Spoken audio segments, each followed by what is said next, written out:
करण जोत जी हमारे साथ हैं। आपसे ये जानना चाहती हूँ कि आपको क्या लगता है, संजय सिंह तो बाहर आ गए हैं चुनाव से ठीक पहले, और अब सुप्रीम कोर्ट ने ये भी कह दिया है कि वो राजनीतिक गतिविधियों में रह सकते हैं।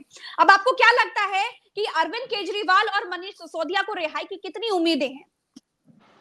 जी बिल्कुल प्रज्ञा जी, जैसे कि आज सुप्रीम कोर्ट को लगा कि संजय सिंह की जो गिरफ्तारी है और मेरिट्स पे ये तय हुआ है कि उनको अंदर रखने का कोई भी फायदा नहीं है, क्योंकि ईडी ये तर्क नहीं दे पाई है कि उनकी कस्टडी और गिरफ्तारी क्यों आगे ज़रूरी है, क्योंकि मेरिटलेस थी ईडी, इसलिए कोर्ट को भी लगा कि उनको गिरफ्तार करना, क्योंकि अक्टूबर से वो गिरफ्तार थे। तो ईडी को फटकारते हुए सुप्रीम कोर्ट ने भी पूछा कि उनके खिलाफ आखिर ऐसे क्या सबूत हैं जो आप अभी तक कोर्ट में नहीं साबित कर पाए हैं।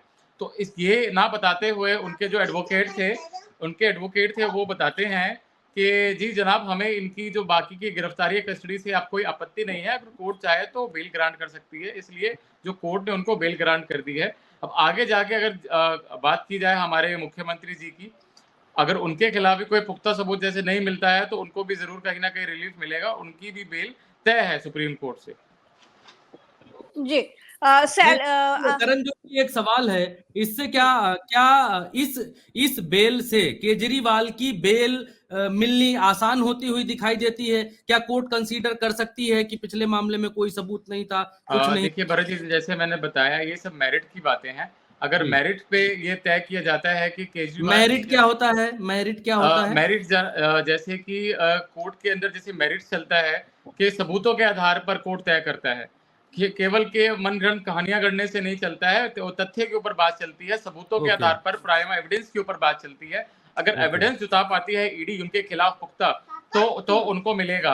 अगर नहीं जुटा पाती है तो उनको ऐसा रिलीफ नहीं मिल सकती है कोर्ट से। तो ये मेरिट होता है भरत जी। हाँ। एक सवाल प्रज्ञा जी करणजोत जी के लिए था मेरे पास कि मान लीजिए आप इतने सारे मुकदमे लड़ते हैं, इतने सारे केसेस लड़ते हैं सुप्रीम कोर्ट में, लंबे समय से वकालत कर रहे हैं। एक बात बताइएगा कि अगर किसी के खिलाफ मान लीजिए भरत यादव हैं, भरत यादव के खिलाफ कोई व्यक्ति 8 बार 7 बार 9 बार गवाही दे और भरत यादव का नाम ना ले, और एक बार जो गवाही चाहती है कोई एजेंसी, वही बात वो व्यक्ति कह दे, तो उस गवाह के ऊपर कितना विश्वास कितना होता है सुप्रीम कोर्ट को? या वकील क्या आर्ग्यू करता है इसका कि भाई 9 बार तो 8 बार नहीं कहा, 9वीं बार कहा, या फिर इसके पीछे टॉर्चर किया होगा तो कहा, लालच दिया होगा तो कहा, उस गवाह के ऊपर विश्वसनीयता कितनी रहती है? देखिए भरत जी, ये कॉन्ट्राडिक्टरी स्टेटमेंट मानी जाती है कोर्ट के अंदर, अपने अपने बयानों को बार बार पलटना। जब गवाही होती है कोर्ट के अंदर तो गवाहियों के तौर पे ही तय होता है कि कौन कितना गुनहगार है और किसने क्या गुनाह किया है। अगर कोर्ट के अंदर बार बार गवाही बदल रही है और कॉन्फ्लिक्ट कर रही है बार बार गवाही, तो इससे स्पष्ट तय होता है कि ये जो विटनेस है ये ट्रस्टेबल नहीं है, क्योंकि ये अपने आधार पर अपने बयान चेंज कर रहा है या फिर इसे करवाया जा रहा है। तो कोर्ट को भी कहीं ना कहीं समझ में आता है कि ये कॉन्ट्राडिक्टरी स्टेटमेंट कहीं ना कहीं रिलाई नहीं करती है कोर्ट के अंदर, क्योंकि ये चीजें अपने हिसाब से या अनुकूल अपने चीजें रख करके ये दिया जा रहा है। अच्छा, तो एक सवाल और है जो लोग जानना चाहते हैं। देखिए अब कानूनी भाषा में तो बहुत कठिन होती है कानूनी भाषा। अब लोग ये जानना चाहते हैं सर कि जब केजरीवाल अपना केस लड़ रहे हैं, वो ये बात कहते हैं कि हमारा गवाह जो हमारे खिलाफ गवाही दे रहा है वो भारतीय जनता पार्टी चंदा दे रहा है, वो अलग बात है, और उस गवाह ने इतनी बार में तो मेरा नाम नहीं लिया, 5 6 7 8 9 बार जो बोले, अब मेरा नाम ले रहा है। तो इससे क्या फर्क पड़ता है जज साहब के ऊपर? क्योंकि अभी 2-3 पेशियों पर कोई फर्क तो दिखाई नहीं दिया। ऐसा है भरत जी कि ये ईडी का केस है। अगर ये पर्टिकुलर एक इंडिविजुअल का केस होता तो अब तक तो उड़ जाता सर। ये हम भी अगर किसी को बेल दिलवाते हैं कोर्ट के अंदर में तो गवाही के आधार पर होता है, क्योंकि गवाही मैटर करती है। प्राइमा फसाई क्या विटनेस है, प्राइम विटनेस क्या है, वो चीजें मैटर करती हैं। क्योंकि ये ईडी एक जिम्मेदार एजेंसी है, तो ईडी के अंदर ईडी कस्टडी की मांग इसलिए करती है ताकि ये गवाह से हमें और भी कुछ उगलवाना है। तो इसके अनुकूल रख करके ये चीज को बाद में तय किया जाता है कि गवाही के अंदर कितना मेरिट है और कितनी विश्वसनीयता है। क्योंकि ये चीजें बार बार अपने अनुकूल के हिसाब से बदलती हैं, तो कोर्ट भी कहीं ना कहीं इससे संज्ञान लेता है। और उस विटनेस के खिलाफ भी 340 की धारा होती है जो कोर्ट में झूठी गवाही देने की, जो उसके आगे प्रोसीडिंग्स चलाई जा सकती हैं। तो ये कोर्ट की डिक्शनरी पावर है कि इसको कैसे कोर्ट इम्प्लीट करता है और कैसे इसको आगे एम्फसाइज करता है।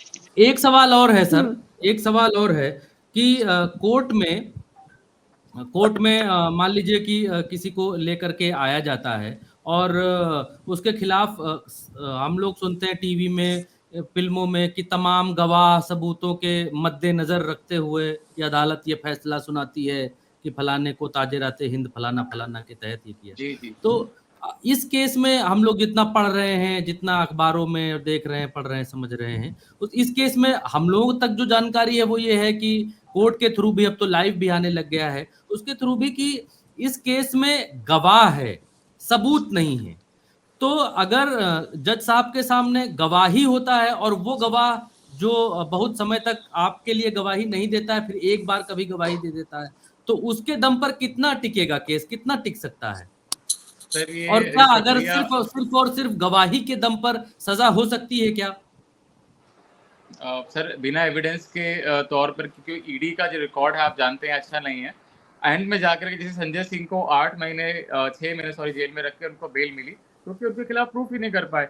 अगर पैसा आया और गया कहाँ, तो ये भी तो प्रूफ करना है ना सर। गवाहियां तो आप गवाह कितने भी खड़े कर लीजिए, अपने गवाह तो आपको पता है कि कैसे बिक भी जाते हैं। ये सरल है बहुत अपने हिसाब से गवाही, लेकिन गवाही के आधार पर सबूत क्या पेश कर रहे हैं ये मैटर करता है, क्योंकि ईडी एक जिम्मेदार एजेंसी है और पीएमएलए का कानून सख्त है, तो इसलिए ईडी अपनी गवाहियों को इस्तेमाल करती है। लेकिन गवाहियों के बाद जब एविडेंस की बात आती है तो उनको अपने सबूतों का आधार भी देना होता है, कोर्ट के अंदर जमा करवाना पड़ता है। तो ईडी जो है वो अपना रिप्लाई फाइल कर देती है। उसके बाद में क्या है कि उनको रिप्लाई को जस्टिफाई भी करना होता है कि आपने जो बात लिखा है रिप्लाई के अंदर, ये इसका एविडेंस कहाँ है। अगर वो ऐसे ही कुछ भी कह देंगे, गवाह के तौर पर एविडेंस देंगे, तो उसका कोई रेलेवेंसी नहीं रह जाती है सर कोर्ट के अंदर। तो फिर इस केस में तो कुछ है ही नहीं। अगर मान लीजिए कि कोई सबूत नहीं मिलता है, पैसे किसको दिए, कहाँ रखे, और अरविंद केजरीवाल के घर में पैसे नहीं मिलते हैं, कोई सबूत नहीं मिलता है, तो फिर इस केस में तो कुछ है नहीं। बिल्कुल सर, इस केस में कुछ नहीं है। अगर सबूत मिलता है, डायरेक्ट लिंक जुड़ता है, तब जाकर कहीं ना कहीं फंसते हैं ना, क्योंकि ये एक प्रोसेस है। और ईडी का जैसे कि अभी बता रहे थे, आपको पता है कि इसमें अमेंडमेंट हुआ। अब अमेंडमेंट किस आधार पे हुआ, आप सब समझदार हैं यहाँ पे, किस लिए हुआ, क्योंकि ये इलेक्शंस हैं और कहीं ना कहीं उनको अंदर रखना, किसका फायदा है क्या फायदा है वो सब लोग जानते ही हैं। लेकिन हाँ, कोर्ट का एक टाइम बाउंड प्रोसेस है, कोर्ट उस प्रोसेस को अपना करेगी और लंबा चलाएगी। उसके बाद हो सकता है कि बिल्कुल उनको निष्पक्ष जांच के बाद उनको बिल्कुल छोड़ दिया जाए केजरीवाल जी को, अगर उनके खिलाफ सबूत पुख्ता नहीं मिलता। हाँ, शैलेश सर आप कुछ कहना चाह रहे थे? नहीं, मैं बहुत लाइट मूड में एक बात कहना चाहता हूं कि सबूत तो सामने है।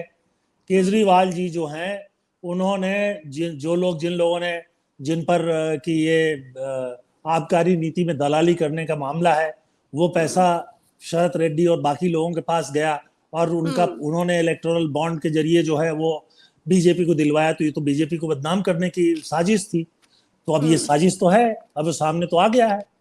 तो इसलिए अब तो सजा इसमें होनी चाहिए कि केजरीवाल ने ही जो है वो बीजेपी को चंदा दिलवा दिया है। इतने सारे जितने भ्रष्ट लोग, जितने लोग मुकदमे में फंसे हुए थे, उनसे पैसा केजरीवाल ने ही बीजेपी को दिलवा दिया है। बीजेपी की बदनामी हो रही है, वो वैसे ही पैसा ले रहे थे, अब ये इलेक्टोरल बॉन्ड में देने की क्या जरूरत थी। तो इसलिए जो है ऐसा नहीं है, ये तो सबूत ही है। चलिए, अच्छा सुशील सर आ तो गए सर हैं। इकलौती एस्टैब्लिश जो मनी ट्रेल है वो बीजेपी की तरफ ही जाते हुए शरद रेड्डी वाला जो सर ने जिक्र किया वो बिल्कुल सामने है। क्या उस पर ईडी कार्रवाई करेगी, ये बहुत बड़ा सवाल है, उस पर आऊंगी मैं। सुशील सर आप अपनी बात कंप्लीट कर लीजिए, आपकी बात अधूरी रह गई थी। खैर प्रज्ञा जी, मैं अब रामदेव को नहीं जाऊंगा। दूसरी खबर ये है कि ये संजय सिंह वाली देश का नामी वोकल, जो जनता की आवाज के लिए बोलने वाला संजय सिंह। अब प्रज्ञा जी, ये जो भी 400 प्लस बोल रहे हैं ना ये लोग, 10 अप्रैल आ गया है, आज तारीख है शायद 2 या 3 अप्रैल। माननीय सुप्रीम कोर्ट ने कहा है पेश हो, 10 अप्रैल को बात करेंगे, फिर से आओ। तो मुझे लगता है कि 10 अप्रैल को एकदम से जो 30 रुपए किलो दे रहा है ना पेट्रोल, ये बाबा, मुझे लगता है 4। अच्छा, आप बाबा रामदेव वाले केस की बात कर रहे हैं? हाँ, तो ये 10 अप्रैल को उनको फिर से बुलाया है ना कोर्ट ने, माननीय कोर्ट ने। तो 10 अप्रैल को ऐसे थोड़ी माफी मांगी है सुप्रीम कोर्ट के भीतर। दर्शकों को मैं बता दूं कि सुशील दुबे जी जिस केस की बात कर रहे हैं, आज बाबा रामदेव ने सुप्रीम कोर्ट में माफी मांगी है। वो इस केस को लेकर कि माफी स्वीकार नहीं हुई है, माफी स्वीकार नहीं हुई है।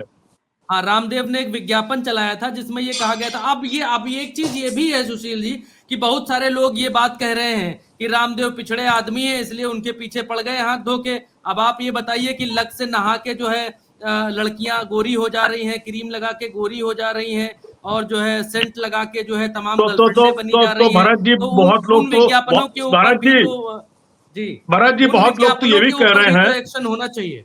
भरत जी बहुत लोग तो ये भी कह रहे हैं कि संजय सिंह को छोड़ा इसलिए गया है, ईडी ने इसलिए विरोध नहीं किया है कि आप दिल्ली में तोड़फोड़ करके संजय सिंह हीरो बन जाएंगे और केजरीवाल को अंदर अंदर ये भी वो बन जाएंगे हॉस्टल। बहुत लोगों के पास काम ही आई है। बहुत लोग, जहाज से घूमने वाला आदमी कल को भैंस से घूमता था। नहीं, मेरी बात अब मैं दूसरी बात कर रहा हूँ ना, आज ही तो फोटो वो भी तो आ गई है जिसमें गडकरी जी और हर्षवर्धन जी और नड्डा जी और कोरोनिल की फोटो वो कर रहे हैं पूरी प्रेस, बड़ी प्रेस में इंडिया की वो, और बीच में बाबा खड़ा हुआ है। तो अभी भी ये नेचर करता है, नेचर। भरत जी, प्रज्ञा जी, आखिर ये बताइए उठाया क्यों था ईडी ने? हम तो बड़ा परेशान है कि मैं आज तक 64 साल की उम्र में इतना गांधी जी नहीं सुना, इतना जय हिंद नहीं सुना, इतना देश नहीं सुना जितना ईडी सुन के मैं परेशान हो गया हूँ। मैं सुबह उठता हूँ तो ईडी, मैं मतलब 24 घंटे में मुझे लगता है 20 घंटे तो मैं ईडी सुनता हूँ। तो क्या ईडी को क्या जनता नहीं समझती है इस चीज को? और फिर ईडी से लोग डर रहे हैं। प्रज्ञा मिश्रा, भरत सिंह काकोरी, आप कितने बड़े पैसे वाले हो, आपके पास कितना, आप क्यों नहीं डर रहे हो?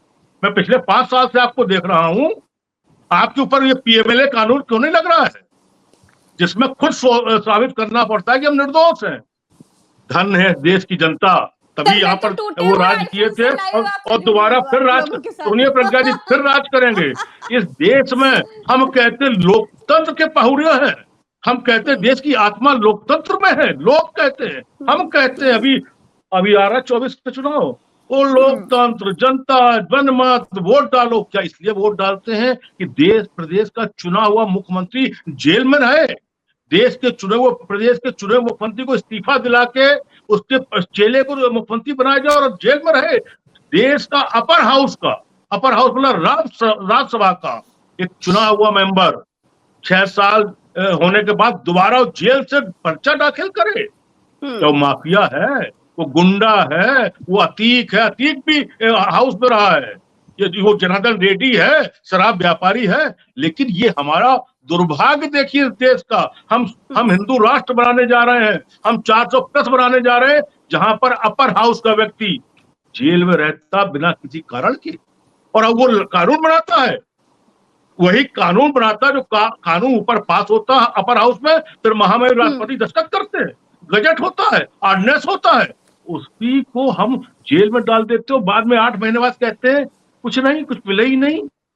तो कौन जिम्मेदार है? इसका जिम्मेदार कौन है? क्या ईडी जिम्मेदार है? और फिर एक बात भरत जी मुझे समझ नहीं आती है कि क्या इन लोगों पर इतना ही काम बचा है, हमारे देश के जो शीर्षस्थ नेता हैं, कि इसको उठा लाओ, उसको गिरा लाओ, उसको तोड़ दो, उसको फोड़ दो, ये कर दो? क्या इन लोगों पर यही ये फाइल रहती है और कोई इनके पास काम नहीं रहती? तो ये काम करता कौन है आखिर कौन ये काम करता है कि इसको तोड़ दो, उसको फाड़ दो, इसको कर दो? आखिर ये जो हजारों करोड़ के हिसाब किताब है, ये कौन करता है? और फिर मैंने फिर कहा आपसे, कहने को तो बहुत कुछ था, ये बताइए ये नेचर क्या आप समझते हैं नेचर कुछ नहीं होता है? भगवान की बात में ज्यादा नहीं करता, खुदा भगवान और फलाना की बात मैं ज्यादा नहीं करता। क्या नेचर का कुछ हिसाब नहीं होता है? नेचर का भी न्याय तंत्र चलता है। एक पुलिस कानून शायद आ रहा है, हमारे सारे साथी बैठे हैं कि 90 दिन तक आप हिरासत में रहेंगे और पुलिस को आप वो नहीं कर पाएंगे। अभी आने वाला है कि पीएमएलए कानून तो बड़ा खतरनाक है, इसमें तो सब पड़े हुए हैं, लेकिन एक अभी आने वाला आम आदमी को थाने उठा लेगा, बुला लेगा, 90 दिन तक आप उसको चैलेंज नहीं कर पाएंगे, ऐसा कुछ मुझे पता चला है। देखते हैं वो कानून के। अच्छा सुशील दुबे जी, सर्वेश जी के पास चलते हैं। सर्वेश मिश्रा जी, आपको क्या लगता है अब आम आदमी पार्टी का अगला कदम क्या होगा? अब संजय सिंह बाहर हैं, तमाम प्रचार करेंगे, क्या जिस तरीके से ईडी ने उनको गिरफ्तार किया, कोई सबूत पेश नहीं कर पाए और फिर सुप्रीम कोर्ट ने जमानत दे दी, क्या इस बात को संजय सिंह हर मंच से उठाएंगे? अगला कदम क्या है? निश्चित तौर पे वो भी उठा रहे हैं और पार्टी पहले से भी उठा रही है और कल एक नई रणनीति के साथ भी आएंगे।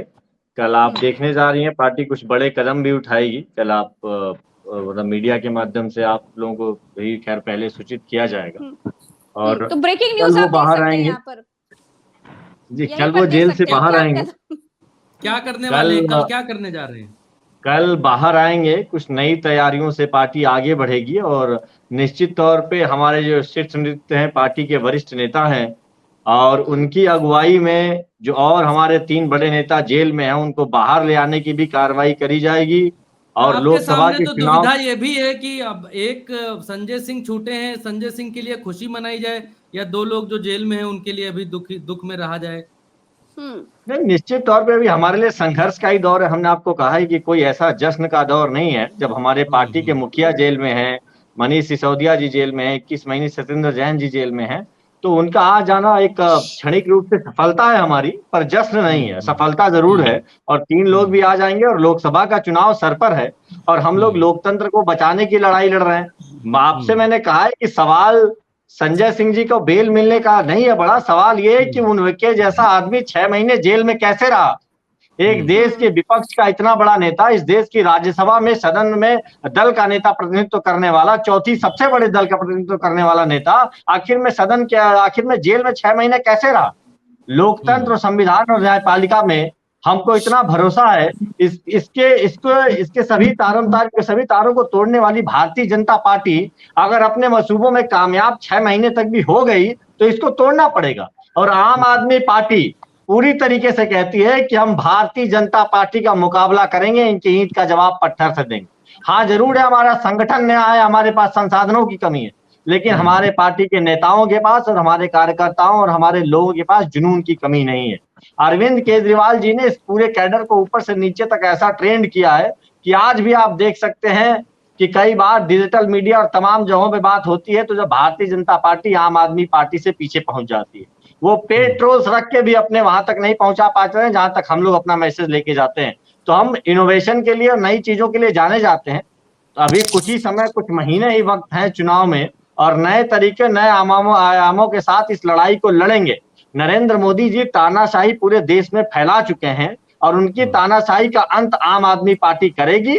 ये पूरा इंडिया अलायंस करेगा और इसकी एक नई शुरुआत आप कल से देखेंगे। अच्छा सुशील सर जी, सुशील सर, एक सवाल ये भी है कि इतिहास में कई बार की ये देखा गया है कि जब लगता है कि सत्ता बदलेगी ही नहीं, चाहे कांग्रेस की सत्ता हो कि अब हटेगी ही नहीं, या फिर बीजेपी की सत्ता, इससे पहले भी जब अटल बिहारी वाजपेयी की साइनिंग इंडिया आया था तब ये लगा था कि अब जो है दोबारा से रिपीट कर सकते हैं। लेकिन जब लोगों को बहुत ज्यादा, जब पार्टियों को बहुत ज्यादा यकीन हो जाता है कि हम आ रहे हैं, इतिहास ने दिखाया है तब वो पार्टी गच्चा खाती है, तब वो पार्टी गच्चा खाई है। तो इस बार मोदी जी के बारे में ये है कि 2 बार में ये देखा गया कि उनकी लहर ठीक ठाक थी। पिछली बार वाले में भी ठीक ठाक लहर थी, सेना वेना वगैरह वगैरह से, और उससे पहले करप्शन वाला जो कांग्रेस के खिलाफ लहर बनी थी उसमें भी लहर थी, और ये 2 लहरें थी। लेकिन इस बार हम लोग ये देख रहे हैं कि कोई ऐसी हवा, प्रचंड वेग नहीं है कि मोदी जी को लाना है या लाओ मोदी जी को। इस बार मोदी जी स्वयं कह रहे हैं कि ये मेरी गारंटी है, मेरी गारंटी है, मेरी गारंटी है, मैं आऊंगा, गारंटी दूंगा, गारंटी दे रहा हूं, आऊंगा तो टॉप 3 में आ जाऊंगा। तो इस बार के इस चुनाव में आप अलग क्या देख रहे हैं? और एक चीज और, दूसरा पहलू इसका ये है कि या तो विपक्ष को जेल में डाला जा रहा है, वो किस आरोप में मैं उसमें नहीं जाना चाहता, ओवरऑल या तो जेल में डाला जा रहा है या तो बीजेपी में डाला जा रहा है। तो इस चुनाव को आप किस तरीके से देख रहे हैं अभी आज की तारीख में यहाँ पर बैठकर? महाराज जी, अब मैं बिल्कुल सीधे सीधे बोलूंगा क्योंकि अब मुझे क्लियर हो गया, वो हट गया ना, तो अब समझ नहीं पा रहे थे। अब हाँ महाराज जी, मैं क्लियर दोनों सवाल का जवाब दे रहा हूँ, मैंने माइंड मेकअप कर लिया। देखिए, अब बीजेपी के नाम के, वो चंपत राय वाले राम के, वो जो कौन सा अयोध्या में क्या बना उनके वाले राम के, जो अभी वाले राम है, अभी कुछ ही महीने वाले, इनके नाम के बीजेपी वाले कितने चटामटर भुना लें, कितने चटामटर भुना लें। अब होना कुछ नहीं है। और गारंटी तो रामदेव भी दे रहा था कि मेरा वो चेहरा साफ हो जाएगा, बाल काले हो जाएंगे, यूं करके पूरे ट्रेन में यूं करके, क्या कितनी गारंटियां दी, हजारों करोड़ का आदमी हो गया। और मोदी भी गारंटी दे रहे हैं। अरे असली गारंटी तो इस समय चंद्रचूड़ जी की है, माननीय सुप्रीम कोर्ट की है। असली गारंटी जिसकी है वो ये है इस समय। 1 घंटे में सब फसा वो बदल जाएगा। और फिर सबसे वो राम की बात कर रहे थे, राम वो आए थे राम में। अरे अभी बुलंदशहर में गंगा पुल गिरा है, बुलंदशहर में 100 करोड़ का एक पहला अभी हफ्ते लेकिन भर खबर पहले गायब है सर। 100 करोड़ का गंगा पुल के 4। वो तो कहो बड़ी कृपा है, बड़े पुण्य करने वाले हैं बीजेपी और मोदी जी और योगी जी। जो पुल चल नहीं रहा था उन लोगों ने सपने बता दिया था इसको भी मत चालू करो, चल रहा होता तो पता नहीं क्या होता। तो ये राम की कृपा नहीं है, ये किसकी कृपा है? देखिए बात क्या है। दूसरा सवाल आपने जो पूछा था, हाँ जी कि वो क्या क्या, देखिए भरत भाई, जी इतिहास बता रहा है, इतिहास आज तक में कोई तीसरी बार कोई नेहरू जी को इंदिरा जी को छोड़ दो, उनके जमाने चले गए, उनके जमाने चले गए। अब कोई तीसरी बार का प्रधानमंत्री ऐसा, हाँ जो दिमाग में सिर्फ कर गया था, आपने कहा वो हीरो और देश भर के नेता और जे वो, अरे भाई पहली बार जीते थे मोदी जी, वो जीते थे मनमोहन सिंह के उस पे कि वो मनमोहन सिंह, सोनिया के नौकर मनमोहन सिंह, वो कोला घोटाला, 3G 4G XG, ये तमाम एक परसेप्शन बन गया था पूरे देश में।